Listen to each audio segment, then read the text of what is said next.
Hi there. So today we're going to talk about how we can heal trauma using Kundalini Yoga. Now, first off, it's important to note that trauma is a complicated subject, and all traumas are different, and how each of us store this within us is different. So the journey is often multifaceted. But Kundalini Yoga can definitely be one of those facets. To say that there is one practice that will heal all trauma, it just isn't true. So in this video, I would like to share 4 ways that Kundalini Yoga can help you on your journey of releasing trauma, either through directly releasing pain, shifting our mindset, or how this yoga can help bring up what we need to process, perhaps through a different modality. But sometimes we need something that will give us a safe trigger so that we at least know what it is that we haven't been able to handle. First, let's talk about how Kundalini Yoga can help us release pain that's been stored in our bodies from trauma. Normally, when we have a physical injury, if we're lucky, we have the injury, the body heals it, and we go on with our lives. With trauma, there's another kind of pain that gets stored in the body, and it's emotional pain. The emotions of that time, whatever it was, often get driven downwards as we try to see the bright side and get on with our lives. And very often we have no idea what to do with these emotions. So these emotions become repressed and they end up being stored in the body as pain and many other things. Kundalini Yoga is designed in sets that you do, and these sets are called Kriyas. And Kriya, among other things, means to cleanse.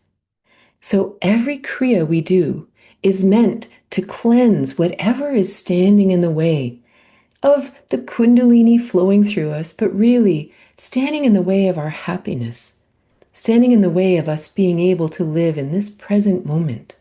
So there's all kinds of dynamic exercises and pranayama or breath exercises that help move the energy and get into those corners where these emotional pockets are stored so that we can shake it up and bring forward whatever's ready to be brought forward.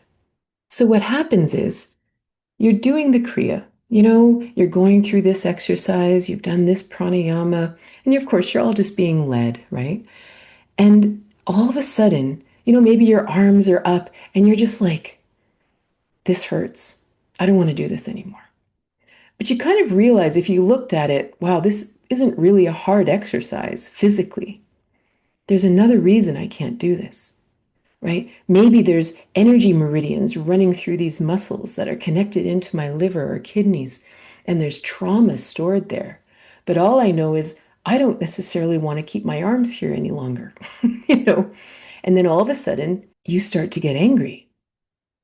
And you have all these thoughts running through your mind, and I don't want to do this anymore, and I don't want to do this anymore.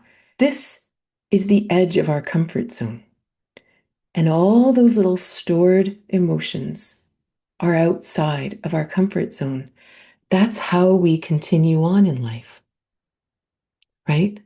Whatever it is, we just have to push it into the corners so that we can still live and get to work and raise the kids and continue on. So we are doing this exercise.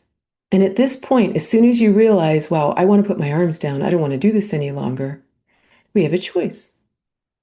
Maybe today isn't the day to go into these corners. So we bring our arms down, we breathe deeply, and then we come back to it when we're ready. But maybe today is the day. Maybe today I'm strong enough to go into those corners today. Today's a good day. So instead we stay here and we breathe and we focus on the body. And what happens? We observe our thoughts. What are they? I can't do this. I hate this. This is so stupid. Da, da, da, da, right? Or maybe we become sad, or maybe we feel, what's wrong with me? Why can't I do this? Everyone else seems to be able to do it. Why can't I do it? These are the emotions that are teasing out these old memories. And it doesn't even necessarily matter what the memory is. It's just the stored emotion of fear or frustration or sadness or grief that needs to be released. And so you stay there and you breathe through it and you stay with it and you breathe through it. And it's almost like you're giving permission to yourself to feel this old emotion from your past, to feel the pain from your past. It's a beautiful gift to give ourselves.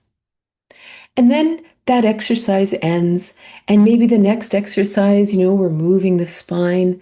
And now all of a sudden, that energy that you have released or tapped into is now going to be able to be processed and flowed through the wisdom of this incredible body we were given, right? This body was made to heal. It was made to regenerate itself. But in times of trauma, everything shuts down and things are put away for a safer time. So now you have this beautiful container of the class. In the beginning, we tune in with a mantra that sets a vibration for you. And this is whether you're in a public class or whether you're following at home in your own living room, having your personal practice. And then after you tune in, you do the Kriya. And at the end, you have Shavasana, right? You have this time of stillness so that the body can knit itself back together in a new way. And then you can return to your life, slightly different. Little dials having turned inside of you. Maybe there's more to process, or maybe not. Maybe it's complete, or maybe afterwards you're suddenly thinking about some experience you had when you were young, or last year, or in a previous relationship. And now you can bring that to a counselor that you're working with, or you can bring it to going for a run and allowing that to continue to process in another way. So the second thing we want to talk about is the breath. Many yogis believe that disease begins in the pranic body. So if you imagine your breath like a circle, and as you inhale, the breath moves, and then you exhale, and it's this beautiful circle. Well, this is a lot like records of old, vinyl, where there's grooves going around the record, going around, playing the songs. So here you are going along in your life, and all of a sudden trauma happens. And what happens? You hold your breath, right? And a niche, a little nick there happens in the groove. And then you keep breathing. But then what if it keeps happening over and over again, right? It becomes deeper. And all of a sudden, your breath signature has this little in it. And what if you've had repeated trauma and maybe there's a little nick over here and another one over here? So then all of a sudden you sit and you're doing a Kriya or even meditating. This is one of the reasons that a lot of people struggle to meditate, because even sitting still and being asked to breathe deeply, suddenly they're going around this circle. And as soon as they hit that, an emotion comes, right? And now they're like angry. And then all of a sudden they come to this part of the breath and another emotion comes and some thought pops into their head. All we know is we don't like meditating. We don't know why. All we know is I don't like it. I don't like sitting there. I just can't sit still. But it's because our mind keeps time traveling. It keeps heading off into these past experiences. And this is why they say, set a timer. Allow yourself to continue the pattern. And even if you hit one of those little, interruptions, just keep breathing. Like, don't really pay it any attention. And every time you go by it, it will slowly smooth out over time, which is why over time, how meditation seems to just calm us inside, whether we're meditating or not. So within Kundalini Yoga, the breath is very important. Whether you're doing long, deep breathing or breath of fire or Satali pranayama, and it doesn't matter if you don't know these breaths, they're very easy. But all of them stimulate the breath in very specific ways while you're doing some kind of exercise or holding some kind of mudra, which helps to get in there, find out what's amuck, and very gently smooth it out. The third thing I'd like to talk about is staying present. When we've had trauma in our lives, and sometimes this trauma is stuff we know, and very often it's traumas we've long forgotten or don't even realize that they are trauma because at the time we just had to deal with it, or it doesn't sound like how most people might call, traumatic experiences. But the reality is they live within us, these little hair triggers.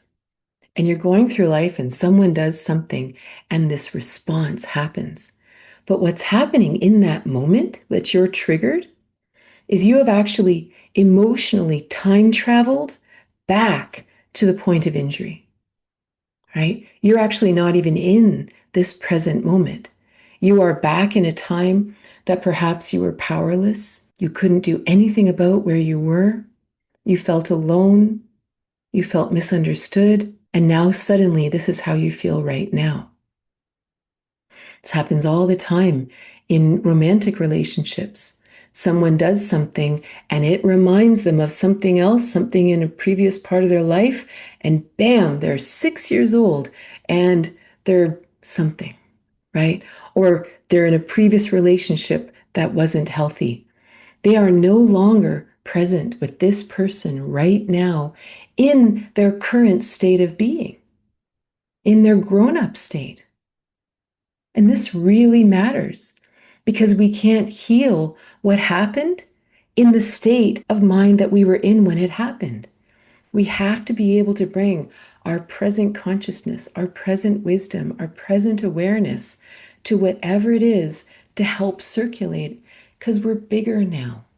So let's say we're in this posture. Now, this actually isn't that common a posture in Kundalini Yoga, but it works for a video. So here I am, and I don't want to be here anymore. All these emotions are telling me, you don't want to be here. And of course, those emotions are going right into my shoulders and saying, see how much they hurt? You don't want to do this. You don't want to do this, even though it makes no sense at all. This isn't actually putting any pressure anywhere. So you decide to stay with it. Well, what's going to happen is you're now time traveling. You are now some previous version of yourself where you are disempowered, alone, frightened, not understood, and it's terrible. So what's the key? What do? Breathe. Notice the rest of your body. Notice your fingers. Come back into your body. And then this will end and you will put your arms down and you will do a different exercise. But you stay in the body. And as the mind tries to time travel back to those places, you stay here and you breathe. Because as much as we want to honor all the feelings, we can only heal them and integrate them in the present moment, right? If we keep going back to that disempowered place, we just get lost and we just put our arms down and we sort of slump over. And so it's a fascinating journey of perpetually coming back into the present moment. And as soon as your body is saying, no, I don't want to be here, I don't want to do this, I don't want to, to realize, wow, this is the voice of my 15-year-old self. Okay, I'm 55 now. Breathe. Here we are. I'm going to care for my previous self right now with the power and the strength that I have in this moment. And the reality is, as we practice coming back to this moment when time traveling in yoga, we are strengthening a muscle that we then can use in the rest of our lives. When all of a sudden you're having a difficult conversation with someone because you've been triggered and you have time traveled back to a very painful time of your life, we need somehow to have a muscle that's able to bring us back here so we can deal with what's actually happening in this moment, honoring the past experience, but still bringing it into this actual present situation, because the person in front of you isn't the person that hurt you back there. So developing this muscle in the safe container of your personal practice or a class, this is a very, very empowering muscle to have all day long. And the fourth and last thing is that you always heal at exactly the right and perfect pace for you. Whether you are at home doing a Kriya or you're in a public class, your eyes are closed and you are holding space for you. And there's a mantra in Kundalini Yoga called Sat Nam. Sat meaning truth, Nam meaning I bow to, or this is my name, this is who I am. So when we chant Sat Nam, it's this constant reminder that you are the one who knows what's right for you in every moment. Even though your whole life you may have been told that there are people smarter than you and wiser than you, and these people are experts and they know better than you. On the true journey of life, it's our highest wisdom that we have to follow. That's what actually allows us to live our life. So within your own personal practice, it is you that always decides, do I stay today and push a little further? Yes or no? Yes, okay, I'll stay. Or no, not today. Let them down and breathe. It's always up to you, and you're always right. There's no hurry, and we are very complex, multidimensional beings. And if your highest wisdom says, today we put our arms down, genius. And tomorrow, maybe you put your arms down again. And then the next day, you're like, okay, today is the right day to open this box up, whatever it is. So what that means is we never have to worry about becoming overwhelmed. No one's pushing us. We decide. The Kriya is the structure that we then play within, and we have this inner journey. Do I look into that closet today, or do I leave that door closed for another day that maybe I've had more sleep, or maybe life isn't quite so busy and I actually have the bandwidth to look at that?